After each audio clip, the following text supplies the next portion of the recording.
하루 동안 잇몸에 뼈 이식 수술,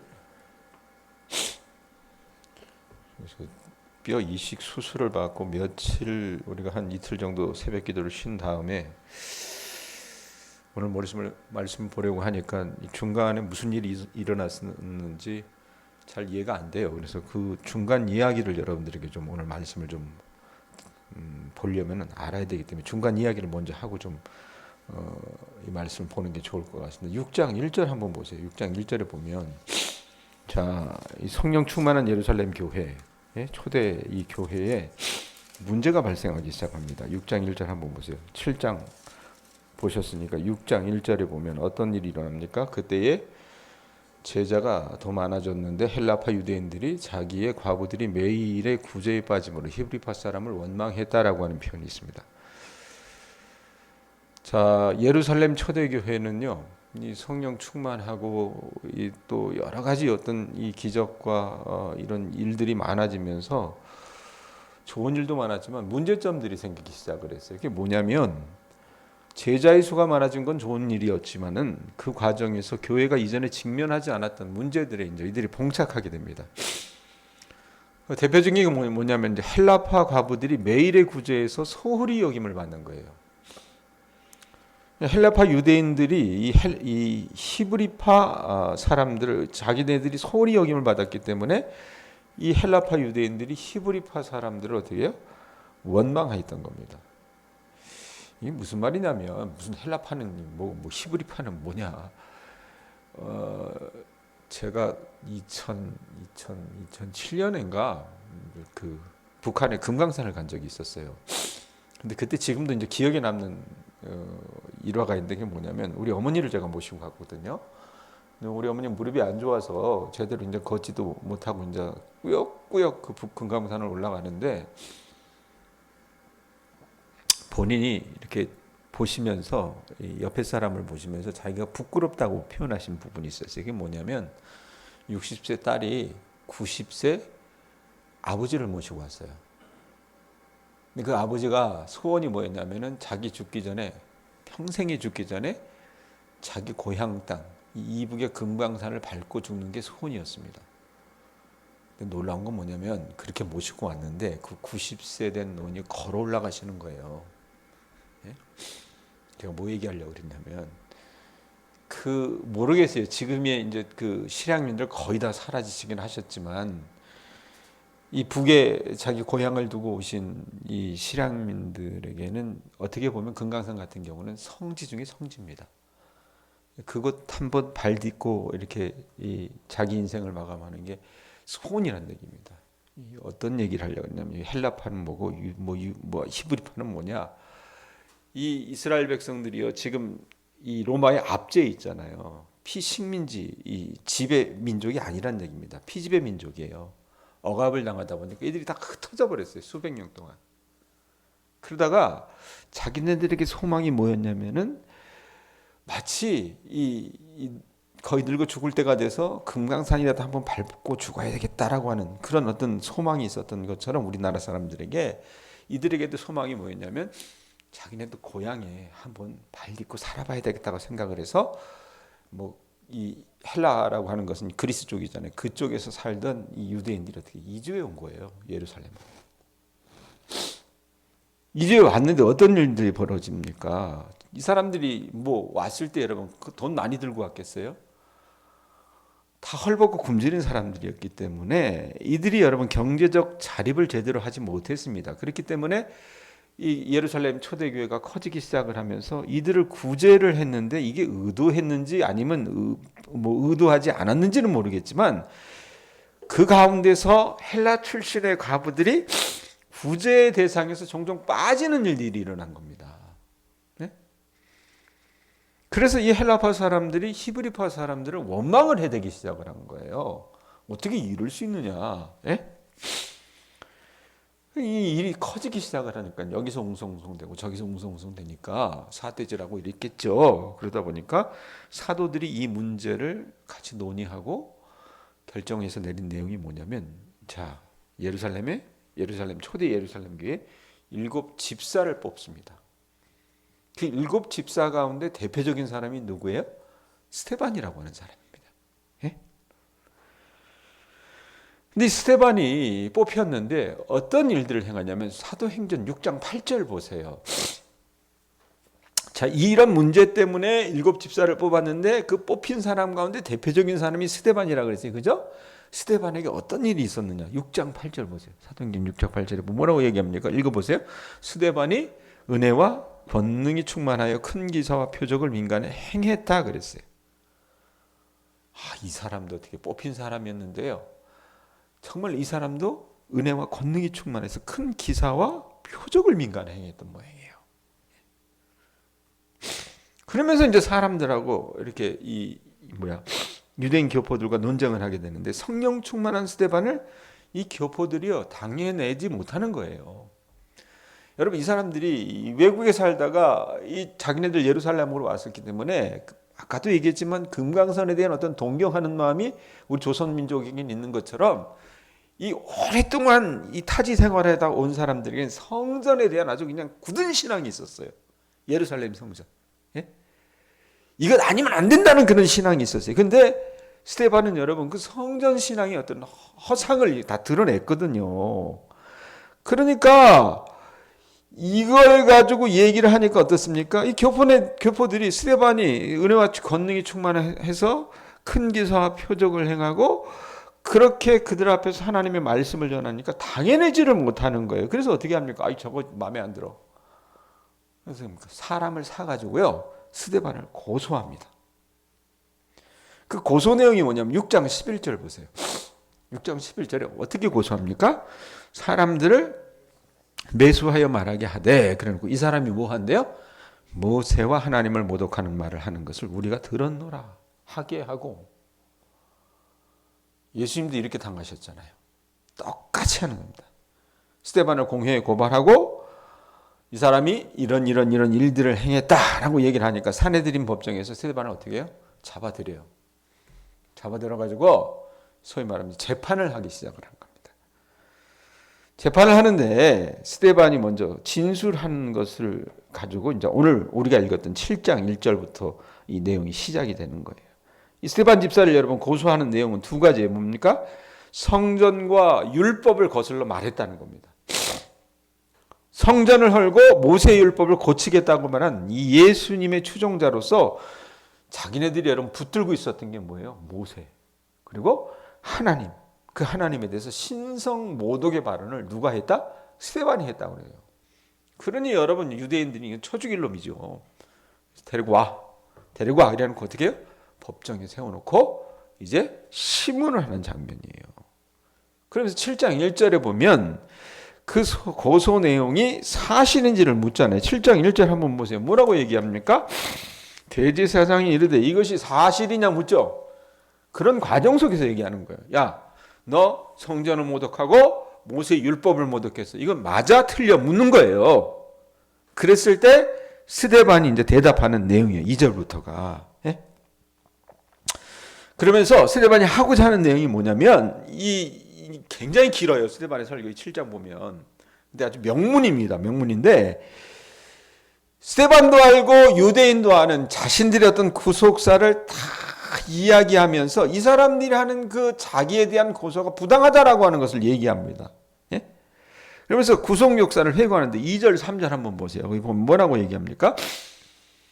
유대인이나 지금 여러분 아랍 민족들도 붙들고 있는 조상이 하나 있어요. 누굽니까? 아브람이에요.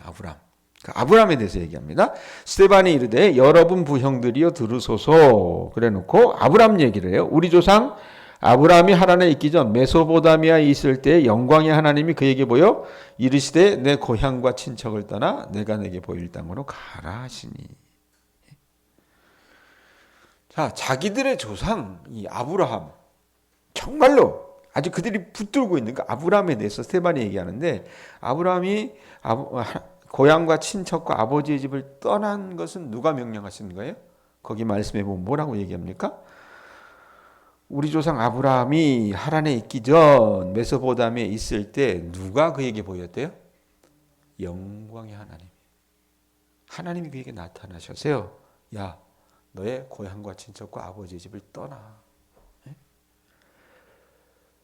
그렇게 하나님께서 명령하셨던 것을 강조해요. 그 다음에 어떤 일이 벌어집니까?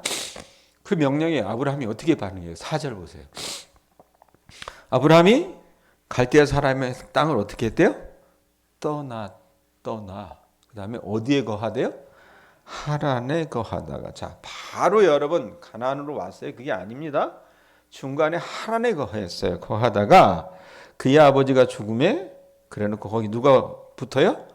하나님이 그를 거기서 너희 지금 사는 이 땅으로 옮기셨느니라. 자, 아브라함에게 하나님이 갈대아 우르를 떠나라 그랬어요. 너희 본토와 친척과 아버지 집을 떠나라 그랬습니다. 그래서 떠났어요. 떠났는데 어떻게 바로 가나안으로 왔어요? 아니었거든요. 하란에서 잠시 머물렀습니다. 예? 무슨 일인지 모르지만 거기 꽤 오래 머물렀어요. 그래서 결국 여러분 아브라함이 움직이질 않으니까 아브라함의 아버지 데라가 죽고 나서 하나님이 어떻게 하십니까? 그를 가나안 땅으로 옮기시도록 어떻게 해요? 이끄셨다는 말을 합니다. 주체를 잘 봐요. 누가 했는지. 1절부터 7절은 그게 중요합니다. 누가 그렇게 했는지. 자, 5절 보세요. 자, 그렇게 가나안으로 옮기셨는데 그러나 여기서 발붙일 만한 땅도 유업으로 주었대요? 주지 않았대요? 주지 아니하시고 다만 이 땅을 아직 자식도 없는 그와 그의 후손에게 소유로 주신다고 약속하셨으며 누가 그렇게 했다는 거예요? 하나님이 그렇게 하셨다는 겁니다. 예? 자, 아브라함을 여러분 가나안으로 데려왔으면 땅을 주셔야 될 거 아니에요. 그런데 말씀해 보면 뭐라고 얘기합니까? 발붙일 만한 땅 한 평도 유업으로 주지 않으시고 오로지 말씀해 보면 뭐라고 얘기해요? 하나님의 약속만을 상속받게 하셨습니다. 이게 히브리서 11장 9절과 13절에 보면 다만 이 땅을 아직 자식도 없는 그와 그의 후손에게 소유로 주신다고 하는 그 약속만 받았다고 표현을 합니다. 자, 그러면서 하나님께서 아브라함에게 쭉 이어지는 말씀이 보면 이 여러 가지 약속을 하세요. 12장부터 15장까지 하나님께서 우리가 지금 아브라함의 이야기를 수요일 날은 듣잖아요. 계속 듣는데 여러 가지 약속을 하시는데 그 약속하는 과정에서 하나님이 그의 후손을 내다보시면서 그 후손이 가나안 땅을 차지하는 과정이 결코 순탄치는 않을 거야 라는 얘기를 하십니다. 그러면서 다른 나라 땅에서 나그네가 되어서 그 땅 사람들의 종으로 400년간이나 학대를 당한 후에 그들을 종으로 삼은 나라에 하나님께서 어떻게 해요? 심판하실 거라고 말씀하세요.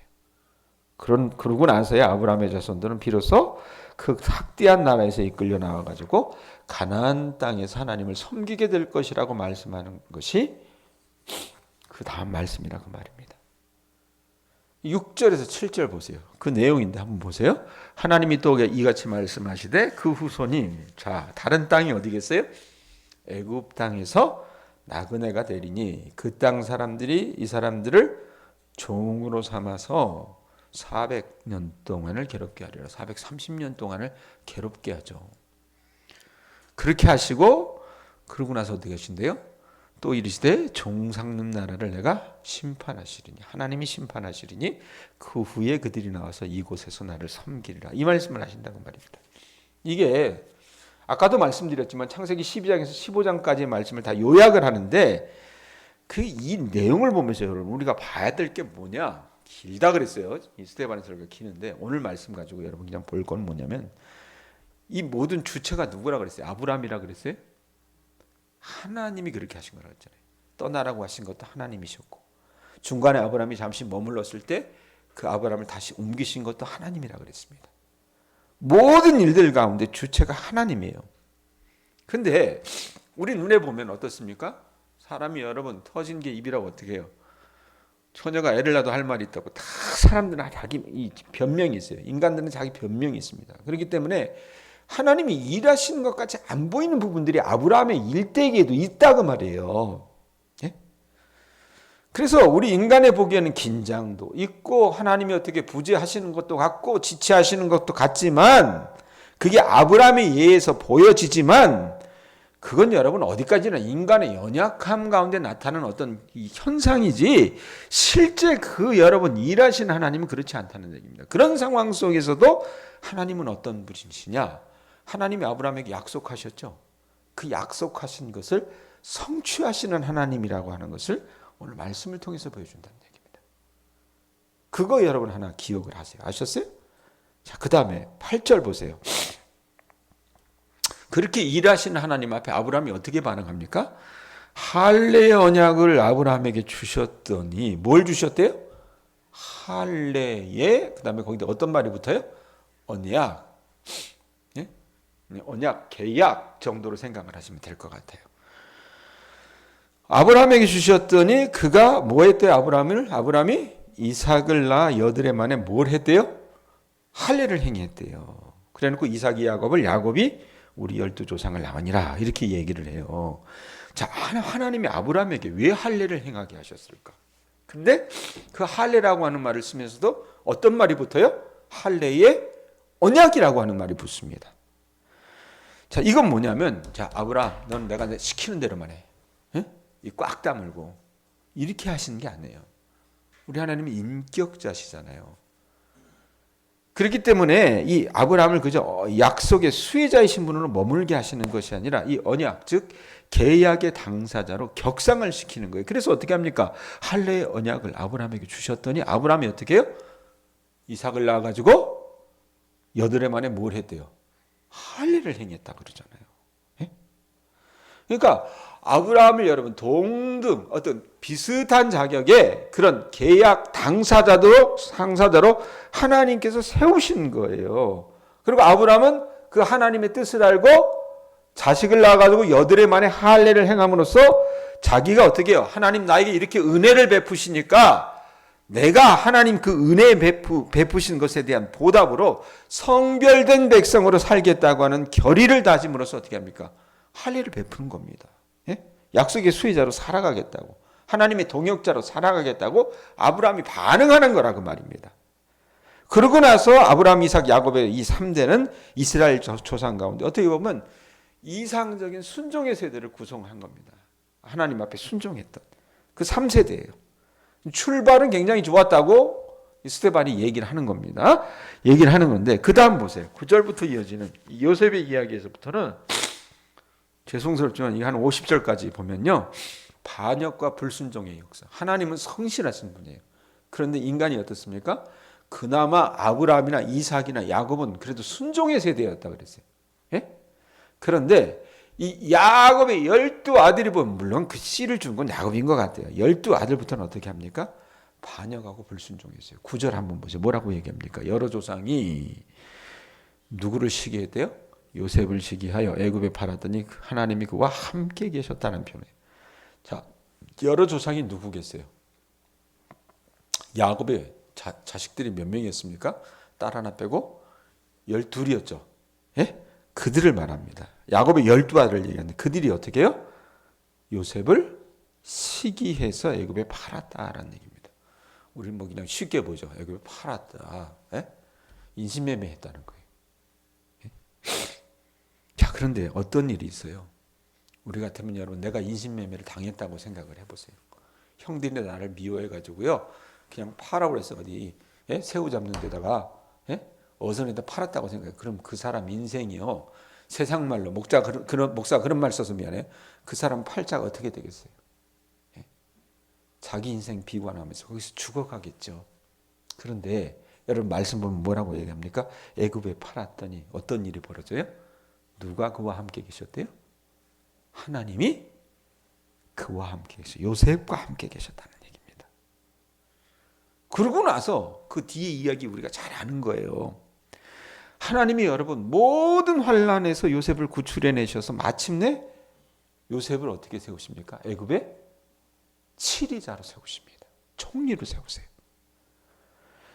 그리고 하나님께서 여러분 그렇게 하신 것은 하나님의 섭리와 은혜가 이렇게 대반전이었다는 얘기를 합니다. 그러니까 요셉이 총리가 되기까지도 여러분 여러 가지 스토리가 있잖아요.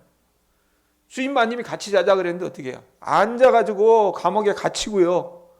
감옥에 가 있으면서도 신임을 받아서 이 바로 왕이 아주 총애받는 비서 둘이 감옥에 갇혔을 때 그들의 꿈을 해몽해주고 그 꿈 좋은 꿈 해몽해주는 술 맡은 그 관원장, 술 맡은 비서라고 생각을 하면 되겠죠. 경호실장 정도 되는 사람들 그 사람의 꿈을 해몽해주고 가면 내 꿈 꼭 내 사정 꼭 얘기해달라고 했는데 어떻게 해요? 기억하지 못하고 잊어버려요.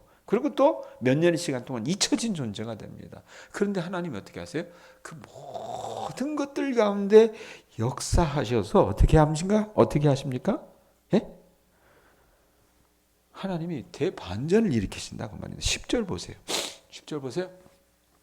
뭐라고 얘기합니까? 읽어봅니다. 시작. 그 모든 환난에서 건져내사 애굽 왕 바로 앞에서 은총과 지혜를 주심에 바로가 그를 애굽과 자기 온 집의 통치자로 세웠는. 자, 이거 누가 이렇게 했다는 거예요? 하나님이 그렇게 하셨다는 거예요. 하나님이. 우리의 인생이 여러분 망가지고 깨지고 어떻게 하면 나처럼 이렇게 불쌍한 사람이 있을까? 이렇게 입버릇처럼 얘기하는 사람들이 많아요. 나는 정말 비루하고 나는 볼품없고 나는 정말로 망가지고 깨진 인생이고 나는 정말 나같이 불쌍한 인생이 없다라고 얘기하는데 여러분 인생을 요셉에다 한번 비교해 보십시오. 요셉만큼 망가졌습니까? 요셉만큼 형제들에게 의해서 버림을 받았습니까? 요셉만큼 충성했던 여러분 그 상사에 의해서 여러분 버림을 받았어요? 잊혀지지 못하고 완전히 기억되지 못하고 잊혀진 존재로 살아본 적이 있냐 그 말입니다. 자, 그런데 어떻게 해요? 하나님이 그런 요셉조차도 모든 환난에서 건져내서 하나님이 일하셔서 그를 여러분 애굽과 자기 온 집의 통치자로 세우셨다라고 얘기를 합니다. 그러고 나서 이제 이 야곱의 집안에 있었던 나중에 야곱이 어떻게 해요? 야곱의 집안이 다시 다 애굽으로 이주하죠. 요셉 때문에. 그것도 다 하나님의 계획이었던 거예요. 그리고 거기 있다가 훗날 출애굽하면서 이 야곱의 시신이 어떻게 해요? 출애굽하기 전에 야곱이 죽고 이 막벨레 동굴에 갇히게 되는 저희 동굴에 매장되는 이야기를 이제 하게 되죠. 자, 그럼 이 이야기가 뭘까? 이 내용이 뭘까? 이 요셉의 이야기도 보면 제가 아까 아브라함의 이야기를 보면서 주체가 누구라고 그랬어요? 그 일을 행하시는 분은 누구라고 그랬어요? 박권사님, 남현숙 권사님 누구라고 그랬어요? 하나님이에요. 아브라함이 아니에요. 아셨어요? 하나님이라고 말입니다. 아브라함과 이삭과 야곱은 어떻게 해요? 제대로 순종에 반응을 했어요. 그 사람들의 특징은 그거예요. 자, 그리고 지금 요셉의 이야기를 보면 요셉의 이야기 가운데서도 일을 행하시는 분은 누구예요? 하나님이에요. 하나님. 어떻게 형제들이 정말 그 동생을 위해서 팔아먹지? 여러분, 하나님이 허락하시면 그 일, 허락하시지 않으면 그 일도 일어나지 않습니다. 아시면서도 어떻게 해요? 용인하셨던 거예요. 하나님의 놀라운 계획 속에서. 그리고 마침내 하나님은 어떻게 하셨습니까? 모든 것을 합력하여 선을 이루신 것을 우리가 말씀을 통해서 보게 된다 그 말입니다. 요셉의 이야기를 통해서 스데반은요, 요셉을 시기하여서 그를 죽음의 땅으로 몰아낸 이스라엘 조상들, 그 12형제들의 죄악에도 불구하고 하나님은 어떻게 하세요? 망할 수도 있고요. 완전히 그냥 잊혀져 버리는 그런 존재로 그냥 그렇게 자살해서 죽을 수도 있고요. 자기를 비관하면서 그렇게 스스로 목을 맬 수도 있습니다. 그런데 그럼에도 불구하고 그 모든 것을 뛰어넘고 극복해서 당신의 약속을 이루신 하나님의 일들을 여러분이 이야기 속에서 발견할 수 있다라는 얘기입니다. 자, 적용합니다, 여러분. 본문 말씀 보면서 우리가 스데반의 설교를 보면서 찾아낼 수 있는 게 뭐냐? 당신의 약속을 이루시는 성실하신 하나님. 그분을 여러분들이 발견하실 수 있기를 바랍니다. 여러분, 우리가 저나 여러분이나 살아가시면서 우리가 바라는 대로 우리 삶이 이루어진 경우는 거의 없을 겁니다. 어렸을 적 꿈꾸었던 그 꿈은 거의 좌절된 경우가 많을 것이고, 성년이 되고 결혼을 하고 자식을 낳고 그러면서 우리는 꿈의 상실을 경험했지 꿈의 이루어짐을 경험했던 사람들은 아닙니다. 그러다 보니까 내 안에 신앙이 있기는 하지만 하나님도 내 삶에는 어쩔 수 없어. 이런 비관론을 갖기 마련이라 그 말입니다. 마치 아브라함의 삶을 믿음의 시선이 아닌 다른 안경을 끼고 보면 무엇 하나 얻지 못한 삶이요 실패로 보여질 수 있는 것처럼 말입니다. 요셉의 삶도 마찬가지죠. 그러나 하나님은 어떻게 하셨어요? 이스라엘의 역사에서 보여주셨듯이 하나님 당신이 하신 약속을 반드시 이뤄 가시는 분이라는 것을 저나 여러분이나 다시 한번 기억해 보셨으면 좋겠습니다. 아셨어요? 그건 우리 삶에도 마찬가지라는 얘기입니다. 우리가 믿음 생활하면서 여러분 어때요? 아이고, 이 기도는 안 들어주는가 보다, 백정인 권사님, 이렇게 생각할 때가 있어요. 그죠? 안 그래요? 하나님이 정말 이 기도는 안 들어주는 것보다 이 생각할 때가 있는데, 여러분 하나님이 약속하시면 우리가 그런 절망하고 그런 체념을 할 때 오늘 이야기 속에서 우리를 위해서 성실하게 그 약속을 이루시는 하나님의 여러분들의 눈이 가 있을 수 있기를 주님의 이름으로 축원드립니다. 그러셔야 돼요. 예? 그래서 오늘 하루도 살아나가실 때 여러분들 이제 일하시면 엄청 힘들잖아요. 시골 일하는 게 노가다보다 더 힘든 것 같아요. 내가 봤을 때는 막일하는 것보다 더 힘들어요. 근데 그 과정 속에서 때로 태불심이 나고 그 과정 속에서 여러분들 힘이 들고 자식들의 삶 가운데도 여러분 우리 뜻대로 우리 마음대로 원하는 그 부분들이 안 되었을 그때에도 누구를 바라봐야 돼요? 여러분 자신을 바라봐야 돼요? 주변을 바라봐야 돼요? 누구를 바라봐야 돼요? 당신의 약속을 성실하게 이루시는 하나님을 신앙하면서 그분 앞에 여러분 엎드리실 수 있는 주님의 자녀들 되실 수 있기를 축원드립니다.